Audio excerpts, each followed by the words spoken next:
নমস্কার বন্ধুরা, আজকে নতুন রেসিপি নিয়ে চলে এসেছি তন্দুরি। তো আমি এখানে নিয়েছি 200 গ্রাম দই। দইয়ের সঙ্গে একটা ইনো দিয়ে আমি দইটাকে ফেটিয়ে নিচ্ছি যাতে আমার ময়দাটা সফট হয়, যার জন্য আমি ইনো দিয়ে ফেটিয়ে নিলাম। এবার আমি নিয়েছি ময়দাতে দিলাম আমি লবণের পর এবার দিচ্ছি চিনি। এবার আমি দেব তেল দিলাম। তেল দিয়ে আমি হাতে করে ভালো করে ময়দাটাকে মিশিয়ে নেব। মিশিয়ে নিলাম। মিশিয়ে নিয়ে এবার আমি ফেটানো দইটা ভালো করে একটু মিশিয়ে এবার ভালো করে মিশালাম। এবার আটার মধ্যে দিলাম, ময়দার মধ্যে দিয়ে এবার হাতে করে ভালো করে ময়াম দেব। দই দিয়ে আমি ভালো করে ময়াম করলাম, মাখানোর পরে আজকে ছেলেমেয়েরা মেঘলা দিন, সবাই খেতে চেয়েছে তন্দুরি রুটি খাবো, তাই আমি তন্দুরি রুটি করার জন্য ময়দা নিয়ে বসেছি। এবার সকল মিলে যদি খাই সব জিনিস ভালো লাগে। আপনাদেরকে দেখলাম করাও হবে, আপনাদেরকে রেসিপিটা শেয়ার করাও হবে, আপনারাও শিখতে পারবেন। আমারও এবার আমি ময়দাতে আমার ময়াম করা হয়ে গেছে। কথা বলতে বলতে আমি জল দিচ্ছি। জল দিয়ে অল্প অল্প করে আমি ডো পাকিয়ে নেব।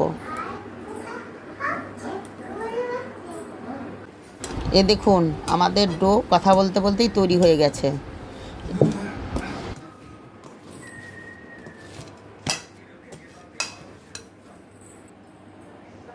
এবার আমি হাতের মধ্যে একটু তেল নিয়ে ডোয়ের মধ্যে মাখালাম। ভালো করে মাখিয়ে দিয়ে এবার আমি 1 ঘন্টার জন্য রেস্টে রেখে দেব।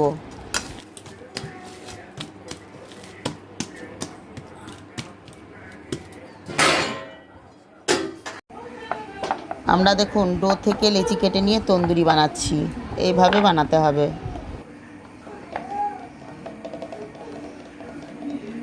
তন্দুরি আমাদের বেলা হয়ে গেছে। এবার আমরা হালকা হাতে জল নিয়ে উপরে একটু বুলিয়ে দিচ্ছি।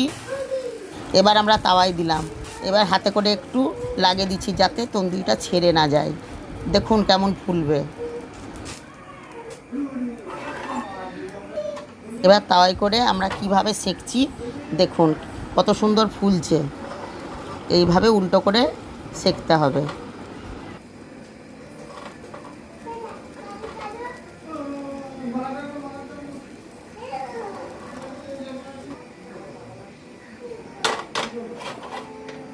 দেখুন আমাদের তন্দুরি একেবারে রেডি। এবার আমরা ব্রাশে করে একটু হালকাভাবে বাটার লাগিয়ে দেব। দেখুন বাটার লাগিয়ে এইভাবে বাটার লাগিয়ে দিতে হবে। বাটার লাগানো হয়ে গেছে, এবার আমরা তুলে নিচ্ছি। আমাদের তন্দুরি একেবারে রেডি। আপনাদের যদি ভালো লাগে লাইক, কমেন্ট ও শেয়ার করবেন।